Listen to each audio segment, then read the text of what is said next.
ಆಭರಣಗಳನ್ನು ಎಲ್ಲವನ್ನು ಕೊಡುತ್ತಾ ಇದ್ದೇನೆ. ಏಳು ವಿಕ್ರಮ, ಏಳು ರಾಜವಿಕ್ರಮ ರಾಜವಿಕ್ರಮನೆಂದ ತಕ್ಷಣದ ಶನಿಯ ಚರಣ ಪಿಡಿಯಾರು ಜಗಕ್ಕೆ ಬಲ ಹತ್ತನೆ ಕಾಯುತ್ತಿದ್ದಾನ. ರಾಜವಿಕ್ರಮ ರಾಜವಿಕ್ರಮನೆಂದ ತಕ್ಷಣದ ಶನಿಯ ಚರಣ ಪಿಡಿಯಾರು ಜಗಕ್ಕೆ ಬಲ ಹತ್ತನೆ ಕಾಯುತ್ತಿದ್ದಾನ.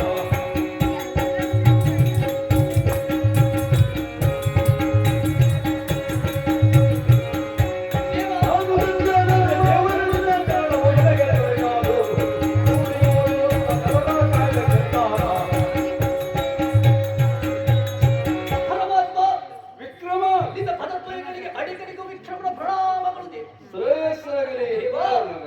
ಅದೆಷ್ಟೋ ಕಾಲಗಳ ಕಾಲ ಸಾವಿರ ಭವನೆಯ ಬಾಗಿಲನ್ನು ತಟ್ಟಿರುವಂತಹ ವಿಕ್ರಮನಿಗೆ ಕನಸು ಮನಸ್ಸಿನಲ್ಲಿ ಎಣಿಸಿಕೊಳ್ಳದಂತಹ ಅನುಗ್ರಹವನ್ನು ಮಾಡಿದ್ದೀಯ. ಕರ ಚರಣಗಳನ್ನು ಕೊಟ್ಟಿದ್ದೀಯ. ತಂದೆ, ಈ ಕಾಲದಲ್ಲಿ ನಿನ್ನಲ್ಲಿ ಬೇಡಿಕೊಳ್ಳುವುದಿಷ್ಟೇ, ನನಗೆ ಕೊಟ್ಟಿರುವಂತಹ ಕಷ್ಟವನ್ನು ಮತ್ಯಾರಿಗೂ ಒಳಬೇಡ ದೇವ. ವಿಕ್ರಮ, ಸಮಾಧಾನವಾಗಿ ಆಲಿಸು. ನೀನು ಹೇಳುತ್ತಾ ಇದ್ದೀಯ ಲೋಕೋನ್ಮುಖ ಲೋಕ ಕಲ್ಯಾಣಕ್ಕ ಆರ್ಥಕವಾಗಿ ಒಂದು ಕಥಾಮೃತವನ್ನು ಸೃಷ್ಟಿ ಮಾಡಬೇಕಾದದ್ದು ನಮ್ಮೆಲ್ಲವರ ಕರ್ತವ್ಯವಾಗಿತ್ತು. ನದಿ ಒಂದು ಹರಿಯುತ್ತದೆ ಅಂತಾದ್ರೆ ಎಲ್ಲಿಯೋ ಹುಟ್ಟಿದಂತ ನೀರೊಂದು ಎಲ್ಲಿಯೋ ಹರಿದು ಸಮುದ್ರವನ್ನು ಸೇರುತ್ತದೆ. ಸರಿ, ಹಾಗೊಂದು ಸಂಕಲ್ಪವನ್ನು ನಾವು ಮಾಡಿದೆವು ಅಂತಾದ್ರೆ ಯಾರನ್ನೋ ಬಳಸಿಕೊಂಡು ಯಾರಿಗೋ ನಾವು ಅದರ ಪ್ರಯೋಜನವನ್ನ ಪಡಿಸಬೇಕಾಗುತ್ತದೆ. ಅಂದ್ರೆ ಅನಿವಾರ್ಯವಾಗಿ ಅನಿರೀಕ್ಷಿತವಾಗಿ ನಿನ್ನನ್ನ ನಾ ತಾಗಬೇಕಾಯ್ತು, ಅಲ್ಲ ನನ್ನನ್ನ ನೀ ತಾಗಬೇಕಾಗಿತ್ತು. ಹೌದು ದೇವ. ಹಾಗಾಗಿ ಕೊಡಬಾರದ ಕಷ್ಟವನ್ನ ಕೊಟ್ಟೆ. ನೀನ್ ಆಡಿದ್ದೇನು ಪೂಜಾರನಲ್ಲ ಶನಿ ಹೌದು ಎನ್ನುವಂತ ಒಂದೇ ಕಾರಣಕ್ಕಾಗಿ ನಿನ್ನನ್ನ ಇಷ್ಟು ಎತ್ತರದಲ್ಲಿ ದಂಡಿಸಬೇಕಾದ ಅವಶ್ಯಕತೆ ಇರಲಿಲ್ಲ. ಅದಕ್ಕೆ ಹೇಳುವುದು ಪೂರ್ವ ಜನ್ಮದ ನಿಯೋಜಿತವಾದಂತ ಕುಕರ್ಮದ ಫಲವದು ಅಂತ. ನಿನ್ನ ಜೀವನದಲ್ಲಿ ಒಮ್ಮೆ ಹಿಂತಿರುಗಿ ನೋಡಿದ್ರೆ ಕಾಲುಗಳನ್ನ ಕಳೆದುಕೊಳ್ಳುವುದಕ್ಕೆ ನಿನ್ನ ಪೂರ್ವ ಜನ್ಮದ ಕುಕರ್ಮವು ಕಾರಣವೇ ಹೌದು. ನೆನಪು ಮಾಡು ವಿಕ್ರಮ, ಸಾವಿರಾರು ವರ್ಷ ಬದುಕಿದಂತ ಯೋಗ್ಯತೆ ಮಹಾಮಾತೆಯಾದಂತ ಕಾಳಿಕಾಂಬೆಯ ಅನುಗ್ರಹವು ನಿನ್ನ ಮೇಲುಂಟು. ನಿನ್ನನ್ನು ದಂಡಿಸುವುದಕ್ಕೆ ಮುಂದಾಗಿ ಬಂದಿರುವಂತಹ ಸಂದರ್ಭದಲ್ಲಿ ಮಗುವಿನದಾಗಿ ಅಡ್ಡಯಿಸಿದವನು ಶ್ರೀಮನ್ನಾರಾಯಣ. ಯಾಕೆಂದ್ರೆ ವಿಕ್ರಮ ಸತ್ಯವಂತ, ಅವನನ್ನು ಯಾವ ಕಾರಣಕ್ಕೂ ನೀ ತಾಗಕೂಡದು ಎನ್ನುವುದಾಗಿ. ಎರಡನೇದಾಗಿ ಕಾಳಿಕಾ ಮಾತೆಯು ಕೂಡ ನನ್ನನ್ನು ಅಡ್ಡವಿಸಿದಳು. ಅಮ್ಮ, ಆ ಬಗ್ಗೆ ವಿಚಾರ ಮಾಡಬೇಡ. ಪ್ರಾಣ ಪಕ್ಷಿ ದೇಹದಿಂದ ಹಾರಿ ಹೋಗದ ರೀತಿಯಲ್ಲಿ ಕಾಪಿಟ್ಟುಕೊಂಡು ಆತನನ್ನ ಲೋಕೋನ್ಮುಖಕ್ಕೆ ಒಂದು ಕಾವ್ಯವನ್ನಾಗಿ ಮಾಡುತ್ತೇನೆ, ಆತನ ಚರಿತ್ರೆಯನ್ನ ಎನ್ನುವುದಾಗಿ ಮಾತು ಕೊಟ್ಟೆ. ಕೊನೆಯದಾಗಿ ಯಾಕಿಷ್ಟೆಲ್ಲ ಹೇಳ್ತಾ ಇದ್ದೇನೆ ಅಂದ್ರೆ ನಿನ್ನ ಯೋಗ್ಯತೆ ದೊಡ್ಡದು ಅಂತ ಹೇಳುವುದಕ್ಕಾಗಿ. ಕೊನೆಯದಾಗಿ ಆ ಪಾಪಿ ಬೇತಾಳನು ಬಂತಾಗಿದ. ನನ್ನ ಗೆಳೆಯನಾಗಿರುವಂತ ವಿಕ್ರಮಾದಿತ್ಯರನ್ನ ಮುಟ್ಟಕೂಡದು, ಆತನಿಗೂ ಹೇಳುವಷ್ಟನ್ನ ಹೇಳಿದ್ದೇನೆ. ನೀ ಈ ಹಿಂದೆ ನಿನ್ನ ಕೈಕಾಲನ್ನೇ ನನ್ನ ಮೇಲೆ ಎಲ್ಲ ಆರೋಪವನ್ನ ನೀ ಮಾಡಕೂಡದು. ಯಾಕಂದ್ರೆ ಯಾವುದೇ ವ್ಯಕ್ತಿ ಅನುಭವಿಸುತ್ತಾನೆಪ್ಪ ಅಂತ ಆದ್ರೆ ಆತನ ಹಿಂದಿನ ಜನ್ಮದ ಕುಕರ್ಮದ ಫಲವನ್ನು ಅರ್ಥ ಮಾಡಿಕೊಳ್ಳಬೇಕಾಗುತ್ತದೆ. ನಿನ್ನ ಹಿಂದಿನ ಜನ್ಮದಲ್ಲಿ ಕೆರೆ ಒಂದಕ್ಕೆ ನೀನು ಅನ್ಯ ಪ್ರಾಣಿಗಳು, ಕಾಡು ಪ್ರಾಣಿಗಳು ನೀರು ಕುಡಿಯುತ್ತವೆ, ನಾಡಿಗುಪದ್ರ ಮಾಡುತ್ತವೆ ಎನ್ನುವಂತ ಕಾರಣಕ್ಕಾಗಿ ಕೆರೆ ಒಂದಕ್ಕೆ ವಿಷ ಹಾಕಿದವನಿಗೆ ವಿಷ ಹಾಕಿದಾಗ ಅದೆಷ್ಟೋ ದೂರದಲ್ಲಿ ಅರಣ್ಯದಲ್ಲಿ ವಾಸ ಮಾಡುತ್ತಿದ್ದಂತ ಋಷಿಮುನಿಗಳು ಬಂದು ತಮ್ಮ ಕರ ಕಾಲುಗಳನ್ನ ತೊಳೆದುಕೊಂಡಾಗ ಆ ಕಾಲುಗಳು ಹೆಳವಾಗಿ ಹೋದವು ಅಥವಾ ತುಂಡರಿಸಿ ಹೋದವು. ಆ ವಿಷದ ಪರಿಣಾಮದಿಂದ ಅವರು ಶಾಪ ಕೊಟ್ಟರು ನಿನಗೆ. ಮುಂದಿನ ಜನ್ಮದಲ್ಲಿ ಆದರೂ ನಿನ್ನ ಎರಡು ಕರಕಾಲುಗಳು ಸ್ವಲ್ಪ ದಿನದ ಮಟ್ಟಿಗಾಗಲಿ ಹೋಗಲಿ ಎನ್ನುವುದಾಗಿ ಆ ಶಾಪದ ಪರಿಣಾಮ ಮತ್ತೆ ದೈವವನ್ನ ನಿಂದಿಸಿದಂತ ಪರಿಣಾಮದಿಂದ ನಿನಗೆ ಈ ರೀತಿಯಾದಂತ ಕಷ್ಟವನ್ನ ನಾನು ಕೊಟ್ಟೆ ವಿನಃ ತಪ್ಪು ನನ್ನದ್ದು ಅಲ್ಲ, ನಿನ್ನದ್ದು ಅಲ್ಲ. ದೇವ, ಆವ ಬಲ ಇತ್ತೊಡೇನು ಪ್ರಯೋಜನ, ದೈವ ಬಲವನ್ನುಂಟು ಅಂತಾದರೆ ಬದುಕಿನಲ್ಲಿ ಏನು ಬೇಕಾದರೂ ಸಾಧಿಸಬಹುದಂತೆ. ಬಲಂ ಬಲಂ ಬ್ರಹ್ಮ ಬಲಂ ಮಾತುಂಟಲ್ಲ. ಹೌದು, ಪೂರ್ವ ಜನ್ಮದ ಪಾಪ ಪುಣ್ಯ ಕರ್ಮವೆಂಬುದು ಕರ್ಮ ಕರ್ಮೇಣ ಕರ್ಮಾನುಷ್ಠಾನ ಎಂಬಂತೆ ಈ ಜನ್ಮದಲ್ಲಿ ನಮಗೆ ಅನುಭವಿಸ್ತೇವೆ ಅಥವಾ ಈ ಜನ್ಮದಲ್ಲಿ ಮಾಡಿರುವಂತಹ ಪಾಪವನ್ನು ಮುಂದಿನ ಜನ್ಮದಲ್ಲಿ ಅನುಭವಿಸ್ತೇವೆ. ತೋರಿಸಬೇಕಾಗ್ತದೆ ಹ್ಮ್. ಎಂಬ ಸತ್ಯವನ್ನು ನನ್ನ ಪಾಲಿಗೆ ನೀನು ತೀರಿಸಿಕೊಟ್ಟಿದ್ದೀಯ. ಹ್ಮ್. ಅಲ್ಲ ನನ್ನ ಪಾಲಿಗೆ ಇನ್ನು ತೋರಿಸಿಕೊಡ್ತಾ ಇದ್ದೀಯ ನಿಜ. ದೇವರೇ. ಹ್ಮ್. ಆದರೂ ನಿನ್ನಲ್ಲಿ ಮತ್ತೆ ಮತ್ತೆ ಅಂಗಲಾಗ್ತಾ ಇದ್ದೇನೆ. ಕೇಳು, ಈಗ ಕೇಳು, ಯಾವ ವರ ಬೇಕು? ಯಾವ ವರವೂ ನಾನು ನಿನ್ನಲ್ಲಿ ಬೇಡ್ತಾ ಇಲ್ಲ, ಹ್ಮ್. ಯಾವುದನ್ನು ನಿನ್ನಲ್ಲಿ ಬೇಡ್ತಾ ಇಲ್ಲ. ಹ್ಮ್. ನನಗೆ ಮತ್ತೆ ಎಲ್ಲವನ್ನು ಅನುಗ್ರಹಿಸಿದಿ ಅಂತಾದ್ರೆ ಹ್ಮ್. ಕೊನೆಯಲ್ಲಿ ಒಂದೇ ಒಂದು ಆಸೆಯನ್ನು ಕೇಳಿದ್ರೆ ಏನು? ನಾನಂತೂ ಸಹಿಸಿಕೊಂಡಿರುವಂತಹ ಕಷ್ಟ ಮತ್ತೊಬ್ಬ ಯಾರು ಕೂಡ ಸಹಿಸಲಾರ.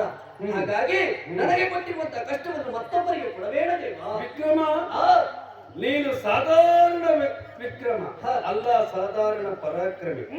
ನನ್ನ ದೃಷ್ಟಿಯಲ್ಲಿ ಹೇಳುವುದಾದ್ರೆ ಹ. ಯಾಕಂತ ಹೇಳಿದ್ರೆ ಹ. ನಾ ತಾಗಿದವರನ್ನ, ಹ. ನಾ ತಿದ್ದಿ ತೀಡಿದವರನ್ನ ಗಮನಿಸುತ್ತಾ ಹೋದ್ರೆ ನೀ ಸಾಧಾರಣನೇ ಹೌದದು. ಹೌದಾ? ಹೌದು, ನನಗಿಂತಲೂ ಬಲಾಢ್ಯವನ್ನು ಕಾಡಿದ್ದೀಯ. ಹೌದು. ಯಾರನ್ನೆಲ್ಲ ಅಂತ ಕೇಳ್ಬೋದ? ನಾ ಹೇಳ್ತೇನೆ ಹ. ವಿಕ್ರಮ, ಹೇಳುವುದಕ್ಕೆ ಬಂದಿದ್ದೇನೆ ಮಗನೇ.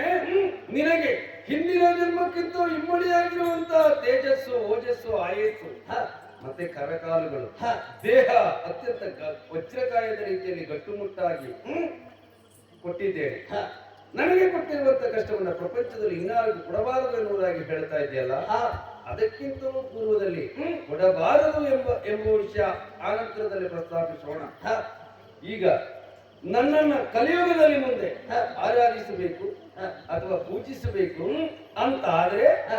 ಕ್ರಮ ಅಂತ ಒಂದಿಷ್ಟು ಉಂಟಯ್ಯ. ಏನು? ಅದನ್ನ ನೀವು ಅಥವಾ ನಿನ್ನಂತವನ ಮುಕ್ತ ಕಂಠದಿಂದಲೇ ಆ. ಜನಕ್ಕೆ ಸಾರಬೇಕೆನ್ನುವುದೇ ನನ್ನ ಸದುದ್ದೇಶ. ಆಹಾ. ನೋಡು, ಏನ್?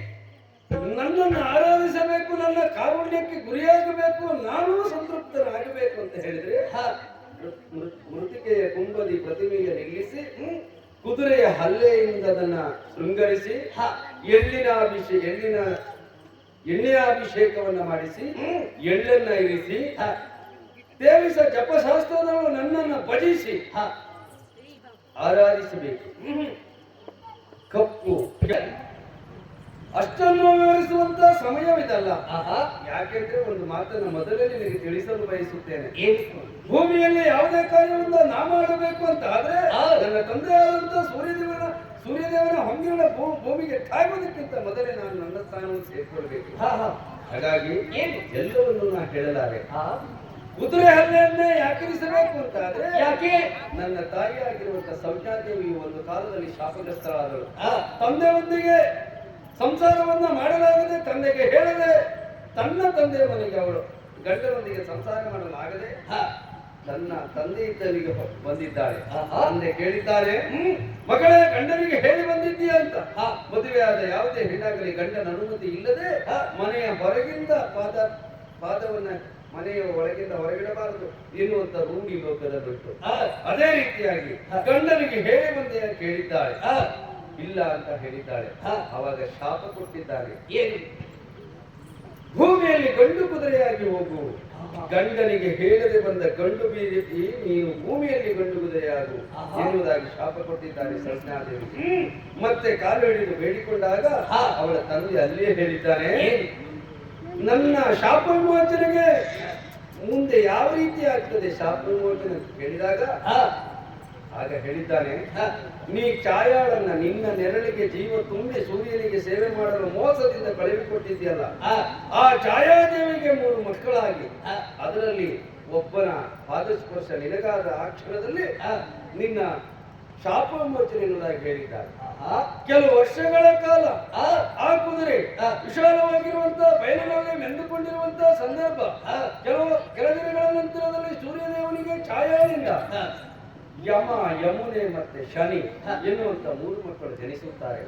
ಯಮ ಲೋಕದಲ್ಲಿ ಸತ್ಯ ಪರಿಪಾಲನೆ ಮಾಡುವುದಕ್ಕಾಗಿ ತ್ರಿಮೂರ್ತಿಗಳನ್ನು ನಿಯೋಜಿಸುತ್ತಾರೆ. ಆತ್ಮಗಳನ್ನು ನಿಯಂತ್ರಿಸುವುದು, ಶಿಕ್ಷಿಸುವುದು, ದಂಡಿಸುವುದು ಇತ್ಯಾದಿ ಕಾರ್ಯಗಳಿಗೆ. ಯಮುನೆ ಭೂಮಿಯನ್ನೇ ಮುಕ್ಕಿ ಅನೇಕ ಜೀವಜಾಲಗಳಿಗೆ ಆಶ್ರಯವಾಗುತ್ತಾಳೆ. ಶನಿಯಾದಂತ ನಾನು ಶ್ರೀಮನ್ನಾರಾಯಣನ ಸಂಕಲ್ಪದಿಂದ ಜಗದಲ್ಲಿ ಓಡುತ್ತಿರುವಂತಹ ಅಧರ್ಮದ ಬಂಡಿಗೆ ಬಿರಿಯನ್ನ ತುಳಿಸುವ ರೀತಿಯಲ್ಲಿ ನಾನು ಕಾರ್ಯವನ್ನು ಮಾಡುತ್ತಾ ಇದ್ದೇನೆ. ಒಂದು ದಿವಸ ಹೋಗುತ್ತಿರುವಂತಹ ಸಂದರ್ಭದಲ್ಲಿ ಸುಂದರವಾಗಿರುವಂತಹ ಕುದುರೆ ಕಾಲು ಮೇಲಾಗಿ ಬಿದ್ದಂತಹ ಸಂದರ್ಭದಲ್ಲಿ ಕ್ಷಣವೇ ಹೇಳಿದಂತ ನಾನು ಸಹಜವಾಗಿ ನನ್ನ ಎಡಗಾಲಿನಲ್ಲಿ ಅದನ್ನು ಸ್ಪರ್ಶಿಸಿದೆ. ಸ್ಪರ್ಶಿಸಿದಾಗ ಸುಂದರವ ಹೆಣ್ಣಿನ ಮೂರ್ತಿ ಒಂದು ಎದ್ದು ನಿಂತಿತು. ಹೇಳಿತು, ಮಗನೇ, ಒಂದು ಅರ್ಥದಲ್ಲಿ ನಿನಗೆ ದೊಡ್ಡಮ್ಮ ನಾನು, ಅಲ್ಲ ನಿನ್ನ ತಾಯಿ. ಹಾಗಾಗಿ ಈ ರೀತಿಯಾಗಿ ಆಯ್ತು ನನ್ನ ಜೀವನದಲ್ಲಿ ಎನ್ನುವುದಾಗಿ ಹೇಳಿದಾಗ ನಾನು ನೊಂದೆ. ನನ್ನ ಎಡಗಾಲನ್ನ ನನ್ನ ಅಮ್ಮನಿಗೆ ಸ್ಪರ್ಶ ಮಾಡಿದ್ದಕ್ಕೆ ನನ್ನ ಕಾಲು ಹೆಳವಾಗಿ ಹೋಗಬಾರದು ಯಾಕೆ ಎನ್ನುವುದಾಗಿ ಸಂಕಲ್ಪಿಸಿದೆ. ಅಂದಿನಿಂದ ನನ್ನ ಎಡಗಾಲು ಹೆಳವಾಯಿತು. ಕೆಲವರು ತಮಾಷೆಗೆ ಆಡುತ್ತಾರೆ, ಅವ ಕುಂಟ ಶನಿ ಅಂತ. ಕುಂಟ ಶನಿ ಅಲ್ಲನ, ಒಂದು ಅರ್ಥದಲ್ಲಿ ನಿಜವಾಗ್ಲೂ ಹೇಳಬೇಕಂದ್ರೆ ನಾ ಕುಂಟ ಶನಿ ಯಾವುದು ಹೀಗೆ. ಹಾಗಾಗಿ ನನ್ನ ಅಮ್ಮನ ಆತ್ಮಕ್ಕೆ ಶಾಂತಿ ಸಿಗಬೇಕು ಅಂತ ಆದ್ರೆ ಕುದುರೆಯನ್ನ ತನ್ನಿರಿಸಿ ಪೂಜೆ ಮಾಡುವುದಕ್ಕೆ ಕಲಿಯುಗದಲ್ಲಿ ಸಾಧ್ಯ ಇಲ್ಲ. ಹಾಗಾಗಿ ಕುದುರೆಯ ಪಾದರಕ್ಷೆಯನ್ನು ತಂದಿರಿಸಬೇಕು ವಿಕ್ರಮ. ಯಾಕೆ ನಿನಗೆ ಹೇಳ್ತಾ ಇದ್ದೇನೆ, ಅನೇಕ ವರ್ಷಗಳ ಕಾಲ ನನ್ನ ನಾಮಸ್ಮರಣೆಯನ್ನ ಮಾಡಿಸಬೇಕು, ಅದಕ್ಕಾಗಿ ಹೇಳ್ತಾ ಇದ್ದೇನೆ. ಮತ್ತೆ ಕೇಳಿದೆಯಲ್ಲ, ದೇವ ನನಗಿಂತ ದೊಡ್ಡವರಿಗೆ ಯಾರಿಗೆ ಕಾಡಿದ್ದೀಯ ಅಂತ.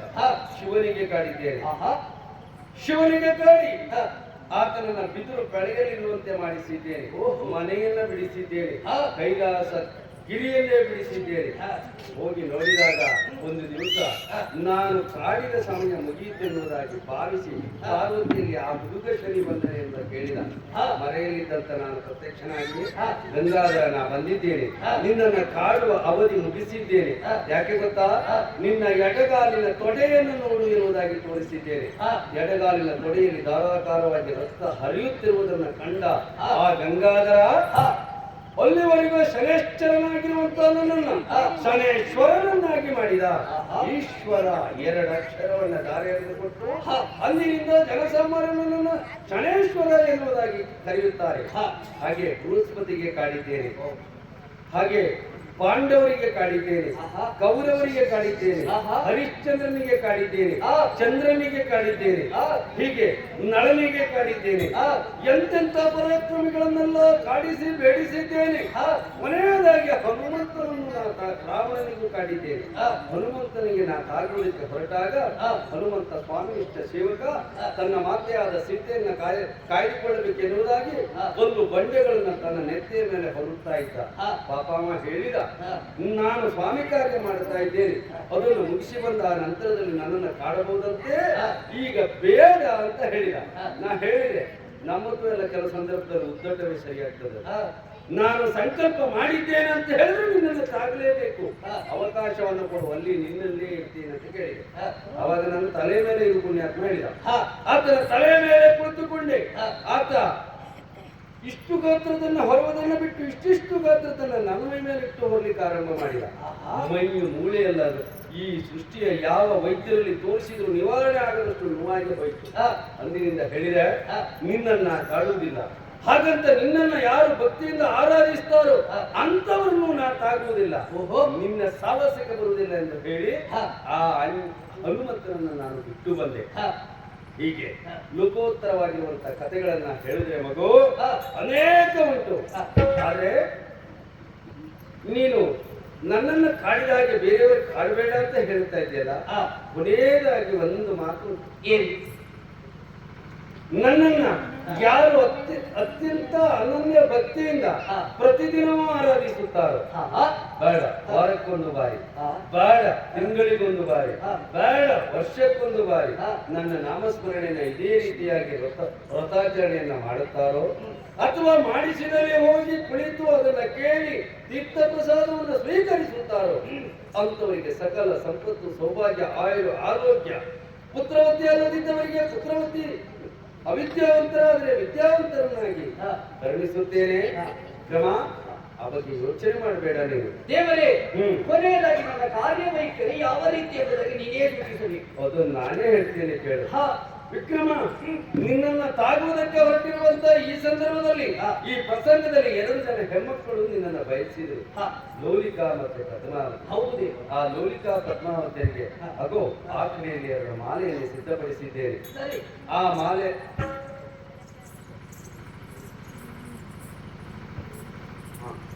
ಇವೆರಡು ಮಾಲೆಗಳನ್ನ ಆ ಲೋಲಿಕಾ ಮತ್ತೆ ಪದ್ಮಾವತಿಯರಿಗೆ ಹಾಕಿ ಗಂಧರ್ವ ವಿವಾಹದ ಪದ್ಧತಿ ಮೇರೆಗೆ ನೀವು ಮದುವೆ ಆಗತಕ್ಕದ್ದು.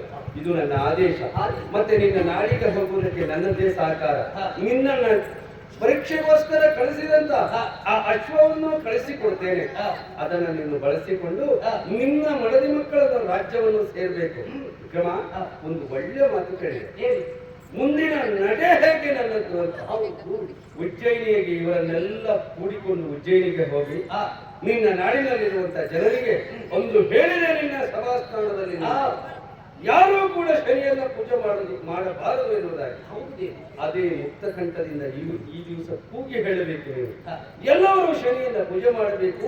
ನಾವೆಲ್ಲರೂ ಸೇರಿ ಉಜ್ಜಯಿನಿಯಲ್ಲಿ ಒಂದು ಶನೇಶ್ವರ ದೇವಾಲಯವನ್ನು ಕಟ್ಟಬೇಕು ಎನ್ನುವುದಾಗಿ ನಿನ್ನ ನಾಡಿಗೆ, ನಿನ್ನ ಜನರಿಗೆ ನೀ ಹೇಳತಕ್ಕದ್ದು. ಹಾಗಾಗಿ ವಿಕ್ರಮ ತಡವಾಯಿತು. ದೇವ, ಹ್ಮ್. ನಿನ್ನನ್ನು ಕಣ್ಣಾರ ಕಾಣುವಂತಹ ಸೌಭಾಗ್ಯ ನನ್ನ ಪಾಲಿಗೆ ಒದಗಿ ಬಂದಿದೆ. ಹ್ಮ್. ನನ್ನ ಉಜ್ಜಯಿನಿಯ ಪ್ರಜಾಮಕ್ಕಳಿಗೆ ನಿನ್ನನ್ನು ಮತ್ತೆ ತೋರಿಸಬೇಕೆಂಬ ಹಂಬಲ ಹೆಚ್ಚಾಗ್ತಾ ಉಂಟು. ಇನ್ನು ನಿನ್ನ ದರ್ಶನ ಯಾವ ರೀತಿ ದೇವರೇ? ಉಜ್ಜಯಿನಿಪುರದಲ್ಲಿ ನೀನು ನನ್ನ ದೇವಸ್ಥಾನವನ್ನ ಕಟ್ಟಿಸಿ ಪ್ರತಿಷ್ಠಾಪಿಸಿ ಪ್ರತಿ ದಿವಸವೂ ನೀ ನನ್ನನ್ನು ಆರಾಧಿಸು. ಸಮಯ ಸಂದರ್ಭ ಅನುಕೂಲಿಸಿತು ಅಂತಾದ್ರೆ ಮಗನೇ, ನೀ ಬಯಸಿದೆ ಅಂತಾದ್ರೆ ಅನುಕೂಲವಾಗಿರುವಂತ ಅಮೃತಗಳಿಗೆ ಸುಸಂದರ್ಭ ಬಂದೋದಯಿತು ಅಂತಾದ್ರೆ ನಿನಗೆ ತೋರಿದಂತ ಈ ನಿಶ್ಚಳವಾದಂತ ದೇಹವನ್ನ ನಿನ್ನ ಪ್ರಜಾ ಪರಿವಾರದವರಿಗೂ ತೋರಿಸಿ ಅನುಗ್ರಹಿಸ್ತೇನೆ. ಆ ಬಗ್ಗೆ ಯೋಚನೆ ಬಿಡು. ಹಾಗಂತ ನೀವೀಗ ಹೊರಟಿರಿ, ಖಂಡಿತ ಅದೃಷ್ಟರಾಗ್ತೀರಿ. ನಿಜ. ಅದೃಷ್ಟರಾಗಲಿಕ್ಕೆ ಕಾರಣ ಏನು ದೇವರೇ? ವಿಕ್ರಮ, ಯಾವತ್ತೂ ಹಾಗೆ ಅದು. ದೇವರು ಅಂತ ಹೇಳಿದ್ರೆ ಭಕ್ತರಡಿಯಲ್ಲಿ ಇದ್ರೆ ಅದು ದೇವತ್ವ ಅಂತ ಆಗುವುದಿಲ್ಲ. ನಮಗೂ ಕೂಡ ಈ ಸೃಷ್ಟಿಯಲ್ಲಿ ಒಂದಿಷ್ಟು ನಿಯಮ ಅಂತಿದೆ. ದೇವೇಂದ್ರನಿಗೆ ದೇವದತ್ತಿಗೆ ಕರುಣಿಸಿದ್ದಾರೆ ತ್ರಿಮೂರ್ತಿಗಳು. ಆದ್ರೂ ನಿಯಮ ಮೀರಿ ಬದುಕುವ ಹಾಗಿಲ್ಲ. ಇಲ್ಲವೇ ಇಲ್ಲ. ಹೌದಲ್ವೇ? ಅದನ್ನ ನೀನು ತಿಳಿದವನಿದ್ದೇನೆ, ನಾನು ತಿಳಿದವನಿದ್ದೇನೆ. ಸತ್ಯ. ಅದೇ ರೀತಿಯಾಗಿ ನಾನು ಅಶತ್ರುಷನಾಗುವುದಕ್ಕೆ ಕಾರಣ ಏನು ಬಲ್ಲೆಯ? ಏನದು? ನನ್ನ ತಂದೆಯಿಂದ ಆದೇಶ ಉಂಟು. ಏನು? ಭೂಮಿಯಲ್ಲಿ ಯಾವ ಅಖಿಲ ಜೀವಜಾಲಗಳನ್ನ ಯಾರನ್ನು ಬೇಕಾದ್ರೂ ನೀ ತಾಗಬಹುದು. ಆದ್ರೆ ನನ್ನ ಕಿರಣಗಳು ಭೂಮಿಗೆ ತಾಗುವ ಮೊದಲು ನೀ ಬಂದು ನಿನ್ನ ಸ್ಥಾನವನ್ನ ಸೇರಿಕೊಳ್ಳಬೇಕು. ನೀನು ವಿಶ್ರಾಂತಿಯನ್ನು ಪಡೆದುಕೊಳ್ಳಬೇಕು. ಮತ್ತೆ ಆನಂತರದಲ್ಲಿ ಮತ್ತೆ ನಿನ್ನ ಕಾರ್ಯಾಚರಣೆಯನ್ನು ಮಾಡಬೇಕೆನ್ನುವುದಾಗಿ ತಂದೆ ಆದೇಶ. ಮತ್ತೆ ಹೌದು ಹೇಳುವುದರ ಜೊತೆಯಲ್ಲಿ ನಾನು ಅದನ್ನು ಸ್ವೀಕಾರ ಮಾಡಿದ್ದೇನೆ. ಅದಕ್ಕಾಗಿ ಇರುವ ಹಾಗಿಲ್ಲ ಮಗನೇ, ಆಶೀರ್ವಾದ ಮಾಡ್ತಾ ಇದ್ದೇನೆ. ಆ ಎರಡು ಜನ ಮಕ್ಕಳಿಗೆ ಬಾಳುವುದು ಒಳ್ಳೆಯದಾಗಲಿ.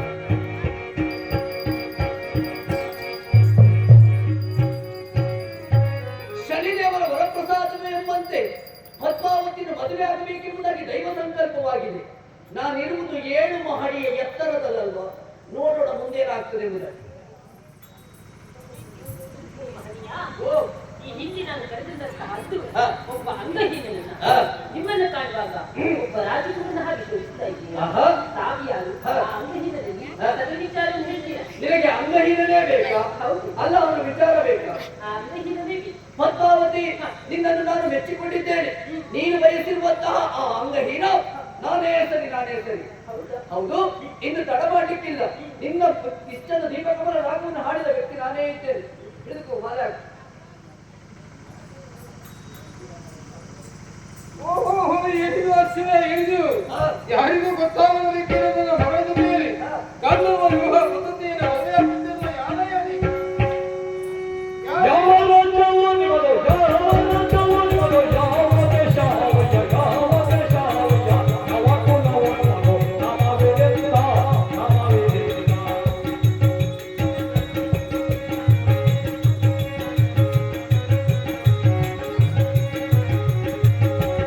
ಎಂತ ಮಂದಿಗಾಡ, ಎಂತ ಮಂದಿಗಾಡ,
ಚಂದ್ರಸೇನ. ಸತ್ಯ. ನಿನ್ನ ಧೀಮಂತ ಅರಸ ಯಾರಂತ ಗೊತ್ತುಂಟಾ? ಹಾ. ಉಜ್ಜಯಿನಿ ಅರಸ ರಾಜ ವಿಕ್ರಮಾದಿತ್ಯ. ಹಾ. ನೋಡು, ಅಂದು ನಿನ್ನ ಪಾಲಿಗೆ ಕರಚರಗಳನ್ನು ಕತ್ತರಿಸಿಕೊಂಡಂತಹ ಭೂಪಮತ್ಯಾರು ಅಲ್ಲ, ವಿಕ್ರಮ ನಾನೇ ಸರಿ, ನಾನೇ ಸರಿ. ನೀವು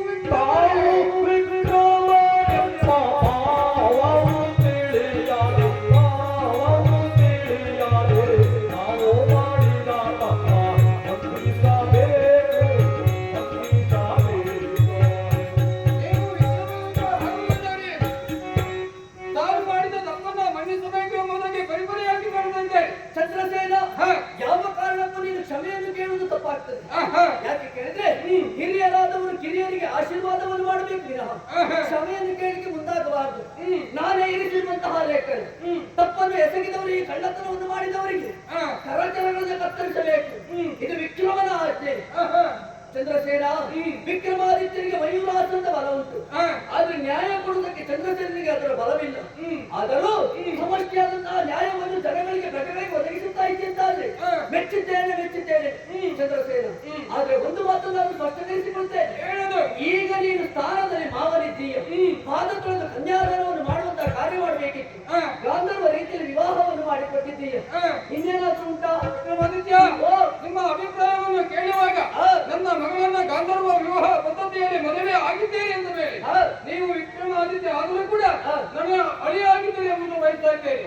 ಅಳಿಯಾಗುವುದನ್ನ ನಿಮ್ಮನ್ನ ಹರಿಸಿ ಬಳಸಿದ್ದೇನೆ. ನಿಮ್ಮ ನಾಡಿಗೆ ಹೋಗಿ ನಿಮ್ಮ ಪ್ರಜೆಗಳನ್ನ ಯೋಗಕ್ಷೇಮದಿಂದ ಹಾಗೂ ರಾಜ್ಯಭಾರವನ್ನ ಸುಖದಿಂದ ಸಂಪತ್ತಿನಿಂದ ರಾಜ್ಯಭಾರವನ್ನು ಮಾಡಿ ಎಂಬುದಾಗಿ ಹರಿಸಿದ್ದೇನೆ. ಹೋಗಿ ಬನ್ನಿ. ಅಷ್ಟೇ ಬಳುವಳಿಯಾಗಿ ಏನು ಕೊಡುವುದಿಲ್ವಾ?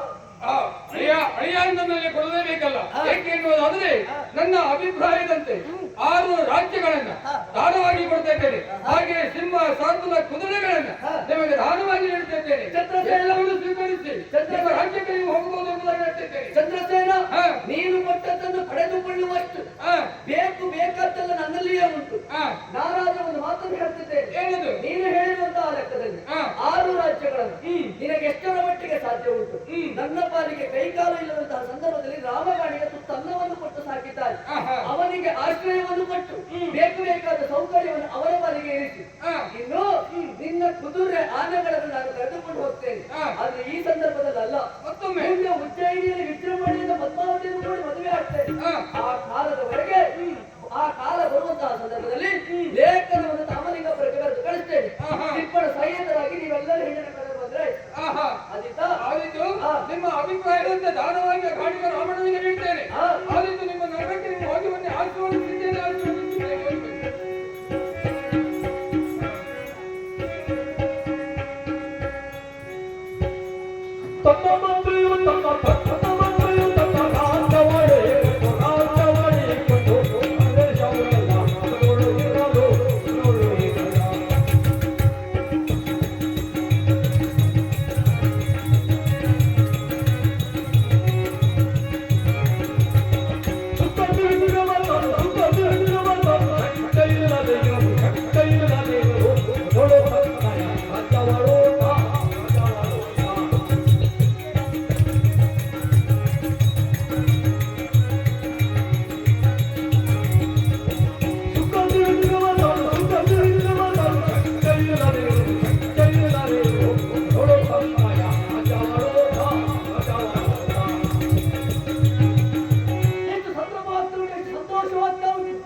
ಸೇರಿಕೊಂಡಿದ್ದೇನೆ ಸತ್ಯ, ಪದ್ಮಾವತಿಯನ್ನು ಲೋಹಿಗಳನ್ನು ಕೂಡಿ ಕಲ್ಯಾಣವಾದದ್ದೇನು ಸತ್ಯ.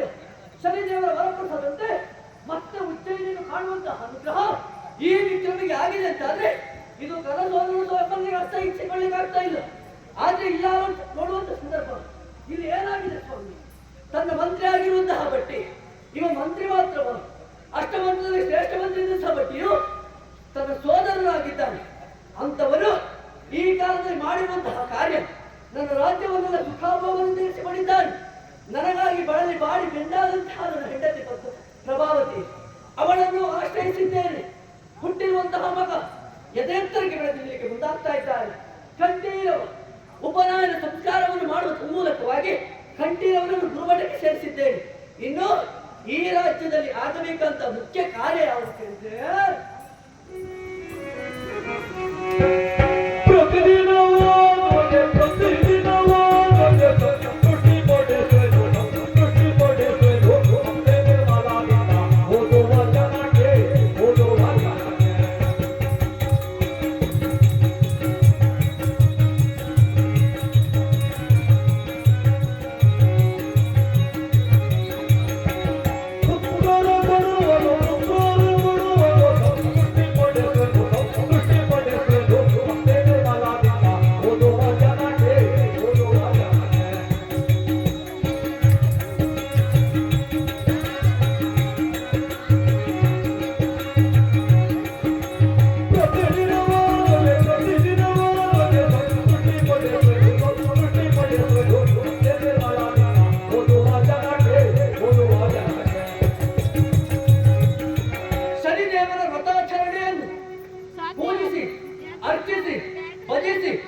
ಸತಿಪತಿಯನ್ನು ಒಂದಾಗಿ ಯಾರೆಲ್ಲ ಪೂಜೆಗೆ ಬೇಕಾರೋ ಅಂತವರು ಮನೆಯ ದೇವತೆಯಾಗಿ ಮನದ ದೇವತೆಯಾಗಿ ಅನುಕರಿಸುವ ತನ್ಮೂಲಕವಾಗಿ ನಮ್ಮ ಸುಖ ಕಷ್ಟಗಳನ್ನೆಲ್ಲವನ್ನು ಒಂದಾಗಿಸಿ ದೂರೀಕರಿಸಿ ಆಡುವಂತಹ ಭಗವಂತನವನಾಗ್ತಾನೆ.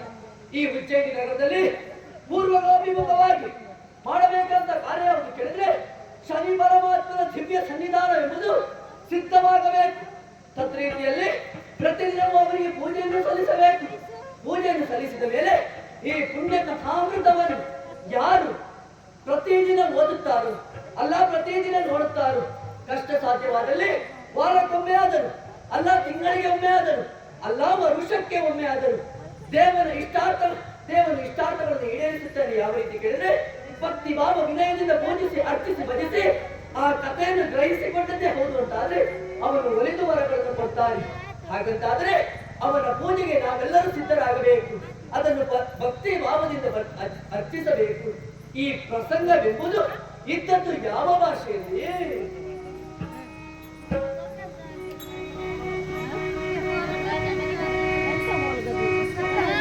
ಈ ಪ್ರಸಂಗವೆಂಬುದು ಇದ್ದದ್ದು ಯಾವ ಭಾಷೆಯಲ್ಲಿ ಕೇಳಿದ್ರೆ ಮಹಾರಾಷ್ಟ್ರ ಭಾಷೆಯಲ್ಲಿ ಶನಿ ಕಥೆ ಎಂಬುದು ಇದ್ದಿತ್ತಂತೆ. ಲಕ್ಷ್ಮೀಕಾಂತ ಚಿನ್ಮಯದಾಸರು ಎಂಬಂತಹ ಕವಿಯು ಅದನ್ನು ಕಂಡು ಕನ್ನಡಕ್ಕೆ ಅನುವಾದವನ್ನು ಮಾಡಿದ್ದಾನೆ. ಅನುವಾದ ಮಾಡಿದ್ದು ಅನುಕೂಲವು ಎಂಬ ತೆರೆದಂತೆ ಕನ್ನಡಿಗರಾಗಿರುವಂತಹ ನಾವೆಲ್ಲರೂ ಆರಾಧಿಸುತ್ತಾ ಇದ್ದೇವೆ, ಪೂಜಿಸುತ್ತಾ ಇದ್ದೇವೆ. ಈ ಕಲೆಯನ್ನು ಸೂರ್ಯ ಚಂದ್ರರು ಅಜರಾಮರವಾಗಿರುವವರೆಗೆ ಶಾಶ್ವತವಾಗಿರಿಸೋಣ. ನಮ್ಮ ಪಾಲಿಗೆ ಅಲ್ಲ ನಮ್ಮ ಮುಂದಿನ ಪೀಳಿಗೆಯವರೆಗೂ ಇದನ್ನು ರಕ್ಷಿಸಿಕೊಂಡು ಬರೋಣ ಎಂಬುದಾಗಿ ಆ ದೇವರಲ್ಲಿ ನಾನು ಬೇಡಿಕೊಳ್ತೇನೆ, ನಿಮ್ಮೆಲ್ಲರಲ್ಲೂ ಮನವಿ ಮಾಡಿಕೊಳ್ತೇನೆ. ಯಕ್ಷಗಾನ ಕ್ಷೇತ್ರ ರಾತ್ರಿ ಹಗಲುವರೆಗೂ ರಾಜವಿಕ್ರಮ ಆತರ ಕಪಾಲಿಕ ಮೋಕ್ಷ ಎಂಬಂತಹ ಈ ಪುಣ್ಯ ಕಥಾಮೃತವನ್ನು ನೋಡಿದವರಿಗೂ ಈ ಹರಕೆ ಸೇವೆಯನ್ನು ಆಡಿದವರಿಗೂ ನಮ್ಮ ಆರಾಧ್ಯ ದೇವರಾದಂತಹ ಮಹಾಗಣಪತಿ ವೀರಾಂಜನೇಯನು ಹಾಗೂ ಶನೇಶ್ವರ ಮಹಾತ್ಮನು ಈ ಸ್ಥಳದ ದೈವದೇವರುಗಳು ಆರೋಗ್ಯ ಐಶ್ವರ್ಯ ಸಕಲ ಸೌಭಾಗ್ಯಗಳನ್ನು ಅನುಗ್ರಹಿಸುವ ತನ್ಮೂಲಕವಾಗಿ ಎಲ್ಲರಿಗೂ ಒಳ್ಳೆಯದನ್ನು ಮಾಡಲಿ ಎಂಬುದಾಗಿ ಕೇಳಿಕೊಳ್ಳುತ್ತಾ ಕಥೆಗೆ ಮಂಗಳ ಹಾಡುತ್ತಾ ಇದ್ದೇನೆ. ಸರ್ವೇ ಜನ ಸುಖಿರಾಗುವಂತೆ ಸಮಸ್ತ ಮಂಗಳಾಂತರಂತು ಜಯ